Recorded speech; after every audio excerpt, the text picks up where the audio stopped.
waliwo nekira engeri gyobadde gwe olabiriramu amannyo go. Okay. Ebyo ebisatu. Alhamdulillah. Sorry. Sorry. Bless you. Okay. God bless you.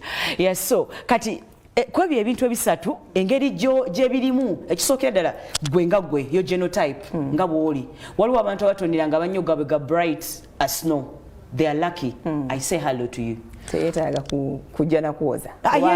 Yetaaga okukimaintaininga kubanga Mukama ayinza okuwa white naye ate gwe byokozesa byolya biki ne bikyusa ki kala. So boyina okujja ne tukunyonyola engeri y'okusigaza oyo white wo. Waliwo abalala nga babawa shade eri dull. It could be eddagala abazadde abamu lye bamira nga abali lubuto limanyi okukyusa amannyo g'abaana.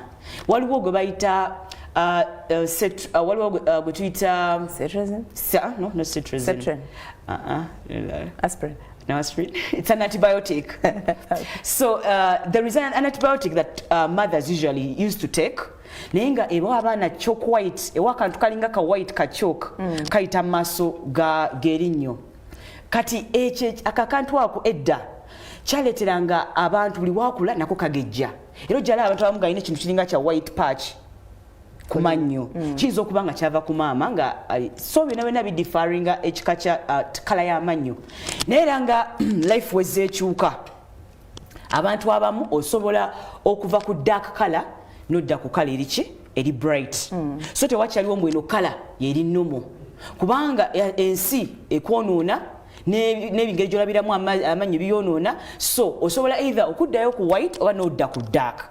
Kati dentistry akuze nnyo lwakuba ffe Uganda tetunayagala nnyo mannyo gaffe kankyogerewe batyo kukyeteekamu nnyo nti nze eri gye nali emyaka 10 ebweru ekyanzirusayo nko mwana mbeere omu ku abo abaagala Abannayuganda baagala amannyo gaabwe kubanga amannyo smile is beauty and smile is socialism. Bw'omanyi omuntu tasmilinga muzibu ku approachinga.